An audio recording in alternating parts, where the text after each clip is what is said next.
திருவாக்கும் செய்கருமம் கைகோட்டம் செஞ்சொல் பெருவாக்கோ பேடோ பெருக்கோம் உருவாக்கும் ஆதலால் வானோரும்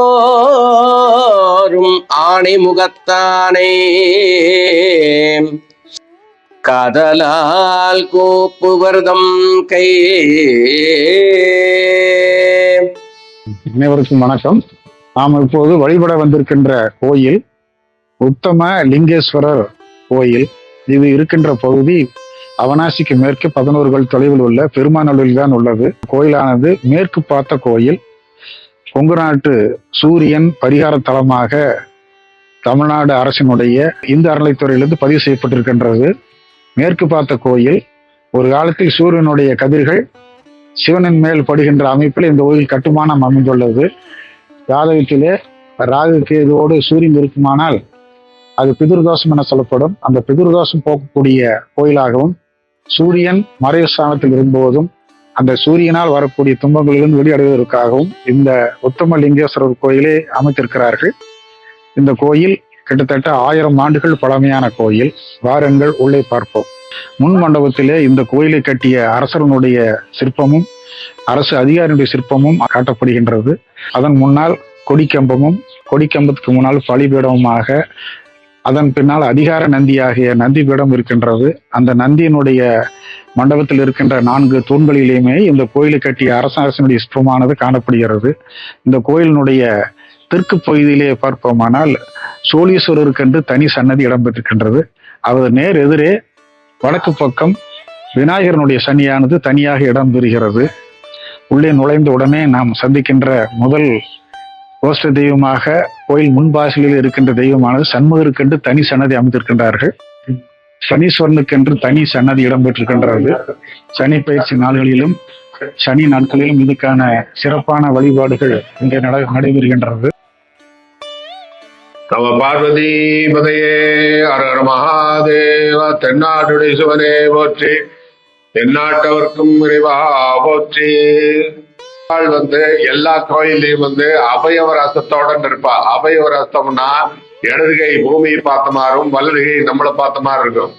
ஆகவே நம்ம இந்த கோவிலுடைய சிறப்பு அம்சம் என்னன்னா, இடதுகை சின்முத்திரை, அந்த தியானம் இருந்தாங்கிற ஒரு அடையாளத்துக்காக ஒரு சின்முத்திரையோடு இருக்கிறார். ஆகவே அது ஒரு சிறப்பு. இங்க கோவில்ல 2 கால பூஜை ஒண்ணுதான் நடக்குது. ஒரு கால தேவஸ்தானம், ஒரு கால உபயதாரனுடைய பூஜை நடத்திட்டு இருக்குது. இக்கோவில்ல மாதாந்திர விசேஷமானது பிரதோஷம் அப்படிங்கிற பூஜை சிறப்பான முறையில 2 பூஜை நடக்கிறது. தேய்மறை அஷ்டமி பைரவருக்கு உண்டான பைரவ பூஜை சிறப்பாக நடைபெறுகிறது. ஆகவே கிருத்திகை முருகப்பெருமானுக்கு கிருத்திகை சஷ்டி விசேஷமான பூஜை நடக்கிறது. வாரத்தில் முதல் நாள் சண்முகார்ச்சனை என்று சொல்ற பூஜை உபயதாரர்கள் மூலமா சிறப்பா நடக்குது. இங்க கோவில்ல எல்லா மாதங்களிலும் வருகின்ற அனைத்து பூஜைகளும் மகா சிறப்புடன் நடக்கின்றது. வருடத்துல ஒரு நாள் 11 நாள் பிரம்மோற்சவம் அப்படி தேர்ப்பட்டது மிக சிறப்பான முறையில நடைபெற இருக்கிறது. நம்ம கோவில்ல சூரிய பெருமானுக்காக தனி ஒரு சன்னதி இருக்கிறது. அந்த சந்நிதியில ஞாயிற்றுக்கிழமை தோறும் இந்த சூரியனுடைய ஸ்தலம் அப்படிங்கிற கேள்விப்பட்டு சில ஆஸ்திக பெருமக்கள் சூரியனை வழிபட ஞாயிற்றுக்கிழமை என்று அதுக்கு உண்டானிய தானியங்கள், அதுக்கு உண்டானிய பாத்திர வகைகள், அதுக்கு உண்டான புஷ்பங்கள் இதெல்லாம் சாத்துடி பண்ணி சூரியனை நமஸ்கரிக்கிறாங்க. அது ஒரு பெரிய சிறப்பு. தாயாருடைய சன்னதி கோவர்த்தனாம்பிகை என்று பெயர். பசுவாக வழிபட்ட தாயாரினுடைய அந்த தனி கோட்டமாக இருக்கின்றது.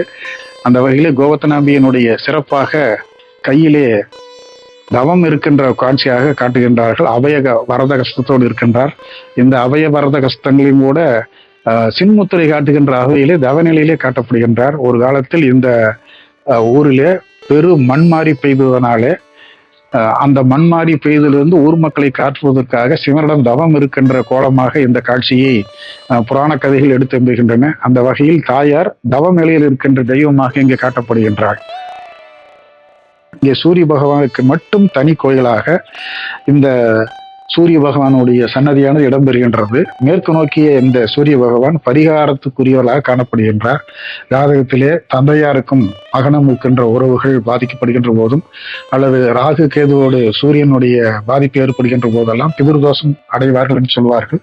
அந்த வகையிலே மேற்கு நோக்கி கோயிலே சூரியனுக்கான பரிகாரங்கள் செய்யப்படுகின்ற போது தந்தையினர் உடல்நலம், மருத்துவம், இதயம் சம்பந்தமான நோய்கள் எல்லாம் தீர்க்கும் என்பதற்காக இந்த கோஷ்டத்தை சூரியனுடைய ஒளிக்கதிர்கள் மாலை நேரத்தில் ஒளிவிடும்படியாக இந்த பகுதியை அமைத்திருக்கிறார்கள்.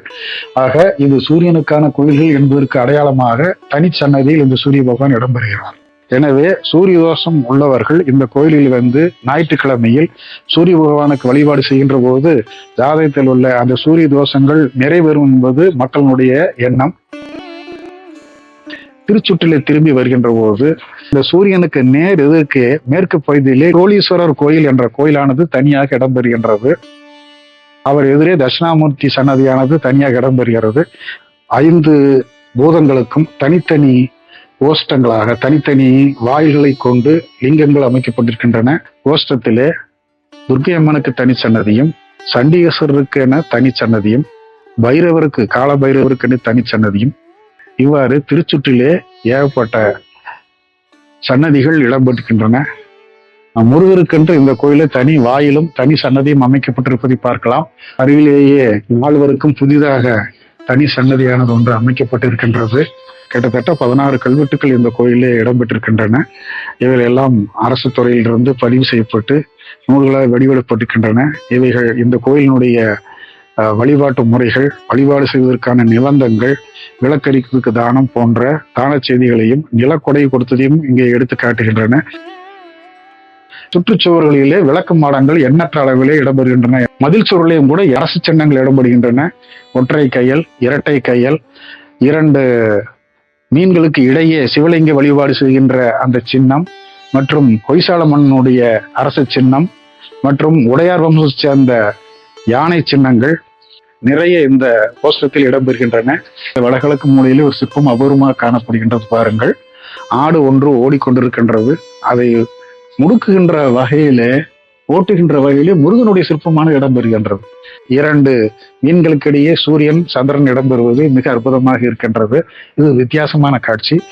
2 பாம்புகளுக்கு இடையே மனித உருவமானது பொறிக்கப்பட்டுள்ளது. மிக அற்புதமான சிற்பமாக இந்த கோயில் தனித்துவம் கொண்டு விளங்குகிறது. முன் மண்டபத்திலே கிட்டத்தட்ட 8 தூண்கள் இடம்பெறுகின்றன. 8 தூண்களிலும் தனித்துவம் பெற்ற கிட்டத்தட்ட 500-600 ஆண்டுகள் பழமையான சிற்பங்களானது ஒரே பாறையின் அமைப்பிலே செதுக்கப்பட்டிருக்கின்றது. இப்போது நீங்கள் பார்க்கின்ற காட்சியானது அர்த்தநாரீஸ்வரர் வேடன் ஒருவன் தன்னுடைய உடைவாள் ஏந்தி வேட்டைக்கு புறப்படுகின்ற காட்சியை பார்க்கலாம். அது நேர் எதுக்கே அவருடைய மனைவி குரத்தியனுடைய சிற்பமானது இடம்பெறுவதை நீங்கள் பார்க்கலாம். நீங்கள் பார்த்து கொண்டிருப்பது முருகனுடைய வேலேந்திய நிலையில் இருக்கின்ற மகுடம் சூடிய முருகனுடைய சிலையானது மிக சிறப்பாக காட்டப்படுகின்றது. மூங்கிலால் செய்யப்பட்ட துளைகளை உடைய அந்த குழலிலே வாசிப்பது போல அமைக்கின்றது. வேணுகோபாலர் சிலை மிக ஒயிலாக காட்சி தருகின்றார். இங்கே நீங்கள் பார்க்கின்ற காட்சியானது வீரபத்திரர் யானையினுடைய கழுத்தை அறுத்து அதன் மத்தகத்தின் மேல் நிற்கின்ற காட்சி. அந்த ஊத்துவ தாண்டவம் மிக அற்புதமாக காட்டப்படுகின்றது. சிவன் அந்த உடுக்கையை தன்னுடைய 2 கரங்களால் பற்றி அடித்துக் கொண்டிருக்கின்ற அந்த காட்சியானதும், சிவனுடைய ஊத்துவ தாண்டவத்திற்கு போட்டியிடுவதற்கு அழைத்த அந்த காலை தூக்கி ஆட முடியாமல் வெட்கி தலை குனிந்து நாணத்தோடு இருக்கின்ற அந்த காட்சி. இவை யாவும் 500 ஆண்டுகளுக்கு முற்பட்ட சிற்பங்கள். மூலஸ்தான கருவறை அதனுடைய மேல் பகுதியில மிக அற்புதமாக சிறு சிறு சிற்பங்கள் எண்ணற்ற நிலையில காட்டப்படுகின்றன. இங்கே காணப்படும் சிற்பமானது நந்திதேவரை வழிபடுகின்ற முறை காட்டப்படுகின்றது. அடுத்தால் போல நடன சிற்பங்கள் நிறைய இடம்பெறுகின்றன. யானை பாகன் ஒருவன் அழைத்து செல்கின்ற அந்த காட்சியை பார்க்கலாம். அது மேலே அரசன் அமர்ந்து செல்கின்ற அந்த காட்சியும் காட்டப்படுகின்றது. அதுக்கு அடுத்தால் போல நடன சிற்பங்கள் காட்டப்படுகின்றன. ஒவ்வொரு சிற்பத்திலேயும் ஆயுதங்கள் என்பதை விட அந்த கருவிகளை வைத்து இசைத்துக் கொண்டு இருக்கின்ற காட்சியானது காட்டப்படுகின்றது. அதுக்கு அடுத்தால் போருக்கு எரோட்டிக் சிற்பம் என்று சொல்லப்படும் காம சிற்பங்கள் இடம்பெறுகின்றன. கருவுற்ற தாயினுடைய அந்த அடி வயிற்றிலே இருக்கின்ற காட்சி காட்டுகிறார்கள். அடுத்தாற் போல நாகர் ஒன்று மேலே இடம்பெறுகின்றது. சிவலிங்கம் அதுக்கு அடுத்தாற்போல ரிஷிகள் எல்லாம் அமர்ந்து தவம் செய்கின்ற இந்த காட்சியானது ஒரு காலத்தில் இந்த கோயில் முனிவர்களால் வடிவமைக்கப்பட்டது என்பதற்கு அடையாளமாக இருக்கின்றது. இங்கே பாருங்கள், நடன சிற்பத்தோடு ஒருவர் நடனமிடுகின்ற காட்சியானது அற்புதமாக காட்டப்படுகிறது. மகளிர் இருவர் வாதியம் வாசித்துக் கொண்டிருக்கின்றார்கள். அடுத்தால் போல இருக்கின்ற அந்த காட்சி 2 குரங்குகள், வாலி சுக்கிரவன் என்று சொல்வார்கள், அது இரண்டும் ஒன்றொன்று சந்தித்துக் கொண்டு பேசி முழுகின்றன. அடுத்தது பூதகணங்கள் அமர்ந்திருக்கின்றன. அந்த பூதகணங்களுக்கு அருகே விநாயகர் அமர்ந்திருக்கின்றார். மீண்டும் இசை சிற்பங்களானது, வாத்திய சிற்பங்களானது காட்டப்படுகின்றன. அடுத்தாற் போல முனிவனுடைய தவக்கோலமானது இடம்பெறுகின்றது. வளமையின் அடையாளமாக ஏற்கனவே சொன்னது போல கொங்கு மண்டலத்தில் இருக்கின்ற இந்த மேல் மட்டத்தில் இருக்கின்ற சிற்பங்கள் வளமையின் அடையாளமாக காம சிற்பங்களாக இடம்பெறுகின்றன. ஆண் பெண்ணுடைய வாழ்க்கை, குடும்ப வாழ்க்கை அவசியம் என்பதை காட்டுவதற்காக மன்னர்கள் தங்கள் மகளுக்கு சொல்ல முடியாத நிலையில இந்த சிற்பத்தை அமைத்து அந்த சிற்பத்தை பார்க்க செல்கின்ற போது அவர்களுக்கு குழந்தை பேருக்கான வாய்ப்புகள் தோண்டப்படும் என்ற வகையில் இந்த சிற்பங்கள் எல்லாம் இந்த கோஷ்டத்திலே இடம்பெறுகின்றன. அடுத்த நிலையில் இருக்கின்றது கரண சிற்பம் என்று சொல்வார்கள். யோக நிலையிலே ஒரு காட்சி இது. இந்த இவைகள் மட்டுமே 1000 ஆண்டுகளுக்கு முற்பட்டு இருக்கின்ற இந்த மூலக்கருவறையில் இருக்கின்ற சிற்பங்கள். காலத்தால் பழமையான இந்த கோயில் அறுவகை சமயம் என்று சொல்வார்கள்.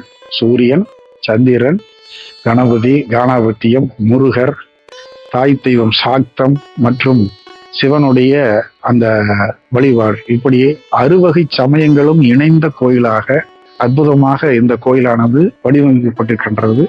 வாருங்கள், இறை திருமேனியினுடைய கருணையை பெற்றுச் செல்லுங்கள், வளமான வாழ்வு வருங்கள். வணக்கம்.